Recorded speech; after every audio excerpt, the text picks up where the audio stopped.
Salam sejahtera dan diberkati bagi kita semua. Saat ini kita akan merenungkan firman Tuhan tentang sehat jasmani dan sehat rohani. Mari kita baca ayat Alkitab kita di dalam 2 Korintus 4 ayat 16 sampai dengan 18. Dengan judul perikop, jangan tawar hati, juga waktu menghadapi maut. Demikian firman Tuhan. Sebab itu kami tidak tawar hati, tetapi meskipun manusia lahiriah kami semakin merosot, namun manusia batiniah kami dibaharui dari sehari ke sehari. Sebab penderitaan ringan yang sekarang ini mengerjakan bagi kami kemuliaan yang kekal, melebihi segala-galanya. Jauh lebih besar daripada penderitaan kami, sebab kami tidak memperhatikan yang kelihatan, melainkan yang tidak kelihatan, karena yang kelihatan adalah sementara, sedangkan yang tidak kelihatan adalah kekal. Melalui ayat ini, biasanya kita berpikir seolah-olah hal yang berkenaan dengan jasmani kita tidak lebih penting, dikarenakan yang terpenting adalah hal yang rohani.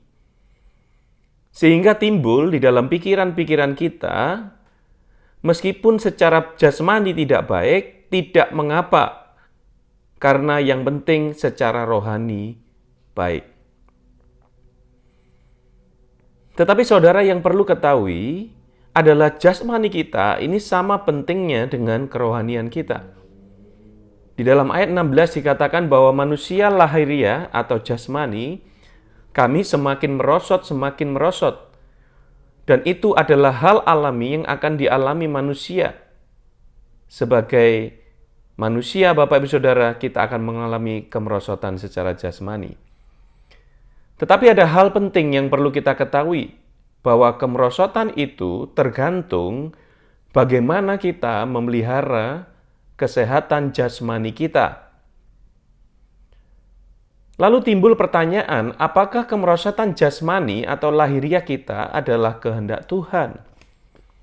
Mari kita lihat di dalam Alkitab kita, kisah seorang yang sehat rohani, dan di mana orang ini adalah orang yang hidup sungguh-sungguh di hadapan Tuhan, yaitu Kaleb bin Yefune.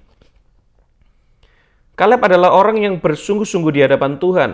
Dia adalah salah satu dari 12 pengintai yang dikirim Musa untuk mengintai tanah Kanaan, tanah yang dijanjikan Tuhan.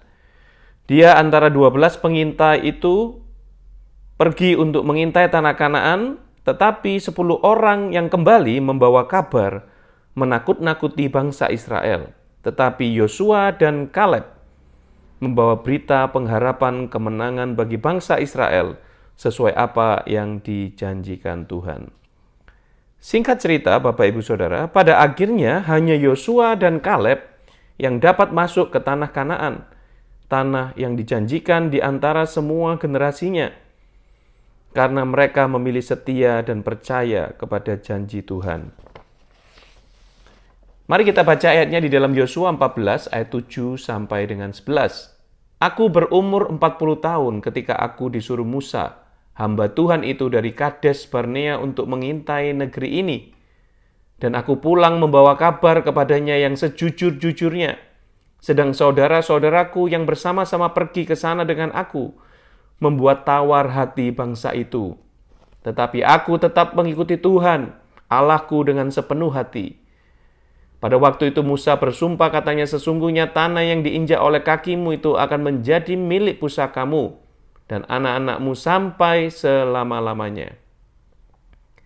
Sebab engkau tetap mengikut Tuhan, Allahku dengan sepenuh hati. Jadi sekarang sesungguhnya Tuhan telah memelihara hidupku seperti yang dijanjikannya. Kini sudah 45 tahun lamanya. Sejak diucapkan Tuhan firman itu kepada Musa. Dan selama itu orang Israel mengembara di padang gurun. Jadi sekarang telah berumur 85 tahun aku hari ini. Pada waktu ini aku masih kuat, sama seperti waktu aku disuruh Musa. Seperti kekuatanku pada waktu itu, demikianlah kekuatanku sekarang untuk berperang dan untuk keluar masuk. Kaleb orang yang sungguh-sungguh secara rohani, tetapi tetap menjaga hidupnya, kesehatan jasmaninya dengan sungguh-sungguh untuk bisa menerima janji Tuhan. Bapak Ibu Saudara bayangkan di mana Kaleb harus menunggu 45 tahun sejak dia dijanjikan oleh Tuhan melalui Musa untuk mendapatkan tanah pusakanya sendiri, saudara. Jika Kaleb tidak menjaga kesehatannya, maka dia akan kesulitan saat menerima janji Tuhan. Tetapi firman Tuhan tidak berkata demikian. Firman Tuhan berkata bahwa Kaleb setelah saat ini sudah berumur 85 tahun, tetapi dia bilang bahwa dia sama kuatnya seperti pada waktu dia pertama kali disuruh Musa. Bapak Saudara, maka di sini kita bisa tahu bahwa kita perlu menjaga kesehatan jasmani kita. Meskipun kesehatan rohani itu penting, tetapi jangan lupakan kesehatan jasmani kita. Karena kesehatan jasmani kita menentukan bagaimana kita bisa menerima apa yang dijanjikan Tuhan. Jika kita pada saat penggenapan janji Tuhan itu dalam keadaan yang masih kuat dan sehat.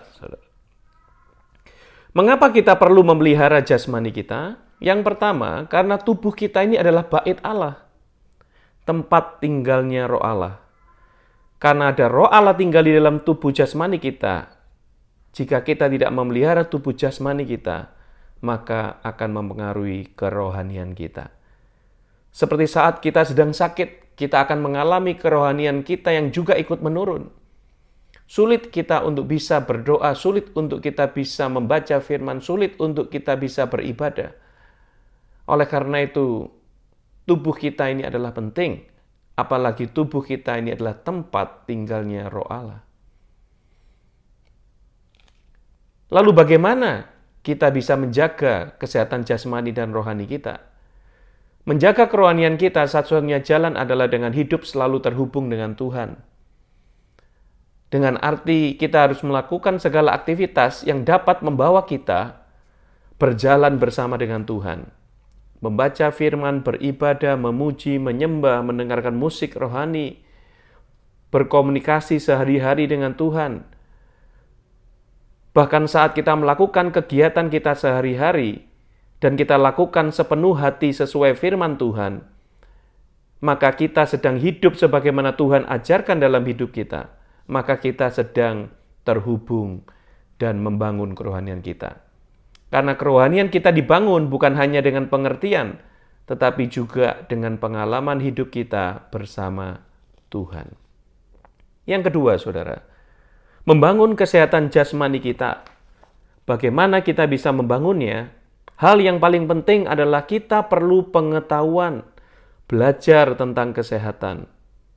1 Timotius 5 ayat 23, Paulus pernah menasihati Timotius, anak muda yang hebat, untuk menjaga kesehatan jasmaninya.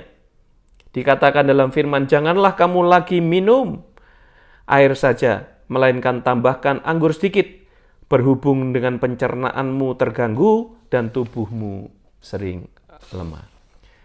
Seringkali kesehatan jasmani kita tidak kita perhatikan, dikarenakan kurangnya pengetahuan tentang cara memelihara kesehatan jasmani kita. Oleh karena itu, mari kita perlu belajar dan cari tahu, supaya kita tahu bagaimana bisa memelihara kesehatan jasmani kita. Oleh karena itu, saudara perhatikan bukan saja kesehatan rohani, tetapi juga jasmani kita. Supaya seperti Kaleb, karena memelihara dengan baik kesehatan jasmaninya, Kaleb bisa menerima apa yang dijanjikan Tuhan di dalam masa penantiannya. Jadi sekarang sesungguhnya Tuhan telah memelihara hidupku seperti yang dijanjikannya. Kini sudah 45 tahun lamanya sejak diucapkan Tuhan firman itu kepada Musa. Dan selama itu orang Israel mengembara di padang gurun. Jadi sekarang telah berumur 85 tahun aku hari ini. Pada waktu ini aku masih sama kuat seperti waktu aku disuruh Musa. Seperti kekuatanku pada waktu itu, demikianlah kekuatanku sekarang untuk berperang dan untuk keluar masuk. Puji Tuhan, Bapak Ibu Saudara. Mari kita jaga kesehatan kita dengan belajar, cari tahu bagaimana supaya hidup kita bisa sehat, kuat, dengan pengetahuan, dan kita bisa memperoleh umur yang panjang untuk menerima penggenapan apa yang dijanjikan Tuhan kepada kita, untuk kita bisa menerima kerinduan-kerinduan kita dijawab oleh Tuhan pada saatnya nanti.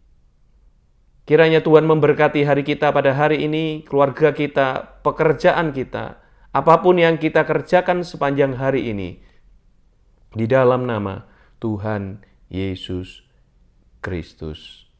Amin.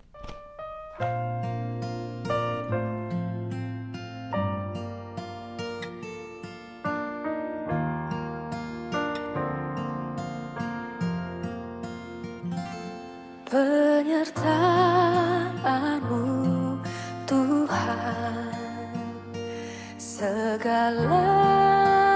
bagiku. Hadir-Mu di hidupku, terutama bagiku. Penyertaan-Mu Tuhan, segala